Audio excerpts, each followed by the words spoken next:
지난 24일 출국한 정책협의 대표단이 26일 일본 총리 관저에서 기시다 후미오 총리와 만나 서로 공동의 이익을 위해 노력하자는 의견을 나눈 것으로 알려졌습니다. 이 대표단이 추구하는 궁극의 목표는 외무 대신 면담 뒤에 정진석 단장이 한 발언에서 나타납니다. 국회부의장인 그는 양손이 마주쳐야 소리 낼 수 있듯이 한일 간 주요 현안을 해결하려면 일방의 노력만으로는 어렵다고 한 뒤 윤 당선인의 대일 인식을 한마디로 요약하면 한일 관계를 과거 가장 좋았던 시절로 조속히 복귀시켜야 한다는 것이라고 말했습니다. 윤석열 당선인이 공개적으로 언급한 한일 관계 최고의 시절은 1998년부터 2000년을 전후한 시점입니다. 김대중 대통령과 오부치 게이조 내각이 겹치는 시기입니다. 윤 당선인은 국민의힘 대선 후보로 확정된 뒤인 작년 11월 11일 전남 목포 김대중 노벨 평화상 기념관을 방문하기 직전에 페이스북 글을 통해 일본에서 기시다 후미오 일본 총리가 100일 총리로 재선출됐다는 뉴스를 보고 김대중 대통령을 생각했다며 김 대통령과 오부치 게이조 일본 총리의 21세기 새로운 한일 파트너십 공동선언 때문이라고 밝혔습니다. 또 우리나라 현대사에 그만큼 한일 관계가 좋았던 때가 없었다고 평한 바 있습니다. 지금보다는 훨씬 덜했지만 1998년 김대중 오부치 선언 직전에도 한일 관계가 좋지 않았습니다. 일본은 1997년 11월부터 IMF 외환 위기를 겪고 동년 12월 대통령 선거로 어수선해진 한국을 겨냥해 한일화업 협정 파기를 일방적으로 선언했습니다. 이때가 1998년 1월 23일입니다. 김대중 당선인의 취임을 1개월여 앞둔 시점에 도발을 했던 것입니다.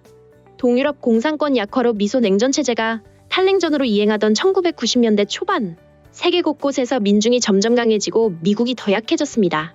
이런 추세는 한일 관계에 대한 미국의 영향력을 떨어뜨렸고 위안부 피해자 김학순 할머니를 비롯한 한국 민중들이 한일 역사 문제에 한층 강렬한 불을 지피는 결과로 이어졌습니다.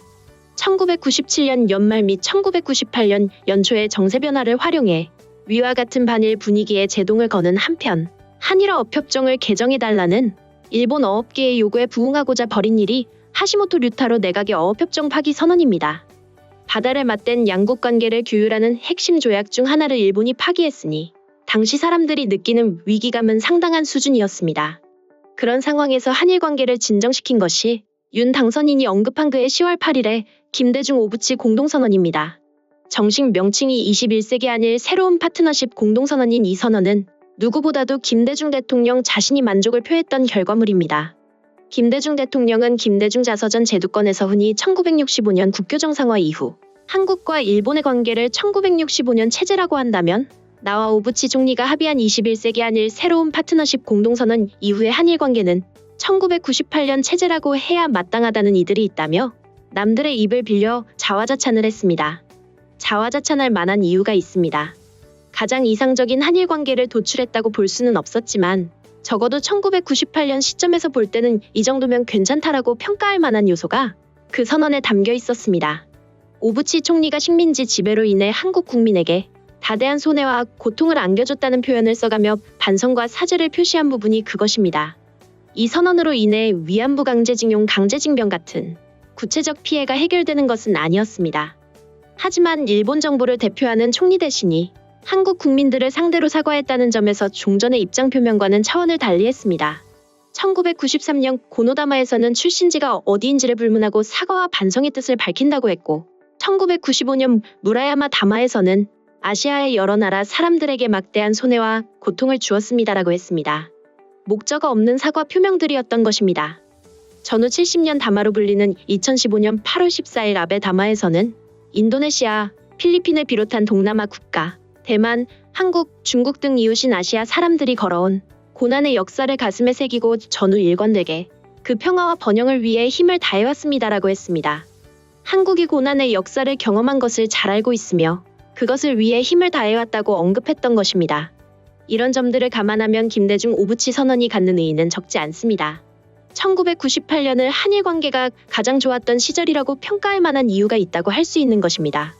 하지만 1998년 선언은 총론적 성격을 갖는 사과 선언이었습니다.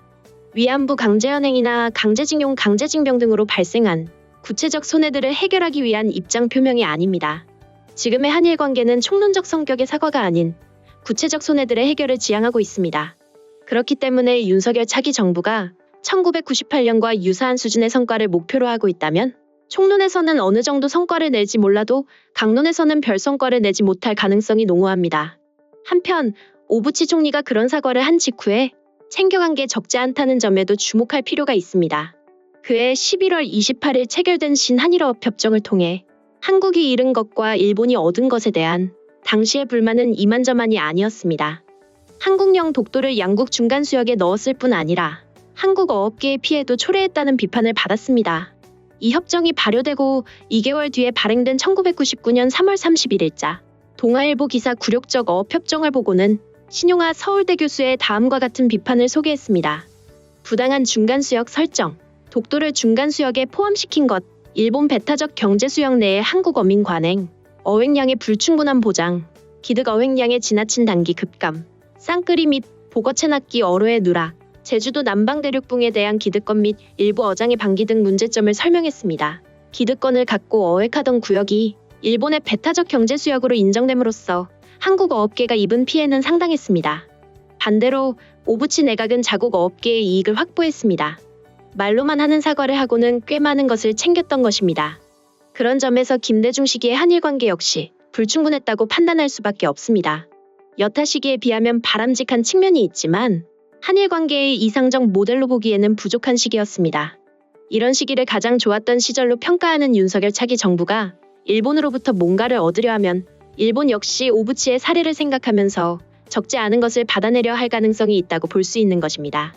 이에 더해 오부치 내각은 우파 내각이고 기시다 내각은 극우 내각이라는 점도 감안하지 않을 수 없습니다. 현재 그의 내각을 움직이는 것은 아베 신조를 비롯한 극우파입니다. 윤석열 차기 정부가 상대해야 할 카운트파트가 오부치 내각과 성격이 다르다는 점에도 주목하지 않을 수 없습니다. 오부치 내각은 극단적인 집단이 아니었기 때문에 경제적 실리를 챙겨가는 대신에 총론 성격의 사과를 할 수 있었습니다. 그러나 지금의 자민당을 이끄는 극우 세력은 그런 사과 표명도 꺼리는 집단입니다. 외국의 고개를 숙이면 가문이 떨어지는 정도가 아니라 마치 세상이 무너질 것처럼 과장하고 있습니다. 그들을 상대로 오부치 내각이 했던 수준의 사과 표명을 받아내려면 험난한 노력이 들어갈 수밖에 없을 것입니다. 한편 일본 네티즌들은 이 소식과 관련해 다양한 반응을 보였습니다. 분명 역대 한국 정권의 입장은 계속 달라지지 않았다. 친일을 가장해 일본 정부에 접근하지만 성과를 얻지 못하고 지지율이 떨어지면 가면을 벗고 정부 국민 일체가 돼 반일운동을 시작했다. 더 나아가 역사 문제를 들고 나와 조금만 꼬아대도 돈을 내는 일본을 바보 같은 나라라고 생각했다. 하지만 같은 전법은 아베 씨에게는 통하지 않았다. 아베 정권에서 우경화된 것이 아니라 한일 합의를 지난 정권이 멋대로 결정한 것과 약속을 지키지 않았기 때문이라는 것을 그들은 이해하지 못하고 있다. 아베에 대해서도 실제로 만나면 예의 바른 보통의 일본인, 리더십에 대해서는 평가하고 싶지 않다며 말끝을 흐리는 데서 그들의 자부심이 엿보인다. 바보로 여기고 있던 일본인에게 뼈아픈 보복을 당하자 이 상황으로 몰렸던 것이 상당히 분했던 것이다. 결국 아베 씨는 한국 측 입장에서 불편한 존재였던 것 같다. 또 같은 일을 반복하지 않도록 기시다 수상은 노력하기 바란다. 국가 지도자로서 국가 간 약속사의 이의를 제기하는 국민이 타협의 필요성을 이해하도록 하기 위해 노력했어야 하는데 반일을 이용해 몸보신을 하고 거꾸로 불에 기름을 붓는 쪽으로 방향을 튼 것이 한일 관계를 파멸로 몰고 간 가장 큰 원인일 것이다. 도대체 문 대통령에게 무슨 공적이 있다는 말인가? 일이 꼬인 것은 자신의 잘못이 아니라 모두 남의 탓이라는 나쁜 버릇을 고치지 않는 한 한국은 어떤 나라도 진정으로 사귈 수 없다고 생각한다. 일본에서는 차기 대통령으로부터 국가끼리의 약속은 반드시 지킨다라고 하는 말을 듣고 싶습니다만 그것은 없고 가져온 것은 협의에 이어 대표단입니까? 어쩐지 기분 나쁜 예감만 드는군요. 일단 대표단을 보낸 것에 대해 우리 측이 성의를 보이고 있으니 마치 일본도 양국이 동의할 수 있는 새로운 합의 도출을 위해 협의하자는 의도를 보인 것처럼 그들이 착각하게 돼버릴 것입니다. 일본 측이 먼저 한국 측이 해결책을 제시해야 한다고 하면 이번에도 일본의 경직된 태도로 인해 관계 개선은 성공하지 못했다고 미국에 말할 생각인 건가요? 혹시 미국을 중재자로 끌어들여 한미일 공조를 위해서는 다소의 희생은 참아야 한다고 일본에 압력을 가하기를 기대하고 있는 것은 아닌가 의심스럽습니다. 관계보건협의인 만큼 일본은 1년의 반일에 대한 한국 측의 사죄와 그것과 같은 일 등이 두 번 다시 일어나지 않을 대응책을 제시하는 것을 관계 복원의 출발선으로 삼는 게 어떨지? 그것이 곧 정부가 주장해온 의연하게 대응의 한 방법이 아니겠습니까? 정말로 의연하게 대응을 자민당이 해왔다면 지금과 같은 한국이 부수고 일본이 수복이라는 비정상적인 관계가 계속되고 있을 리 없었겠지만요. 한국의 미래 지향은 한낱 용일에 불과하다. 진정으로 한일 관계를 개선하고 싶다면 일본 다케시마의 불법 점거를 멈추고 해결된 역사 문제는 한국 정부가 책임지고 해결하고 레이더 조사 문제에 대한 사과와 반일 교육을 멈추는 등 일본에 대한 횡포를 바로잡으면 그런 협상단 같은 퍼포먼스를 하지 않아도 모든 일이 쉽게 풀릴 것이다. 지금까지 관련 소식을 접한 일본 네티즌들의 반응이었습니다. 오늘 내용이 도움이 되셨다면 구독과 좋아요, 알림 설정 부탁드리겠습니다. 세상의 소식을 전하는 월드리뷰는 계속해서 달려나가겠습니다. 시청해주셔서 감사합니다.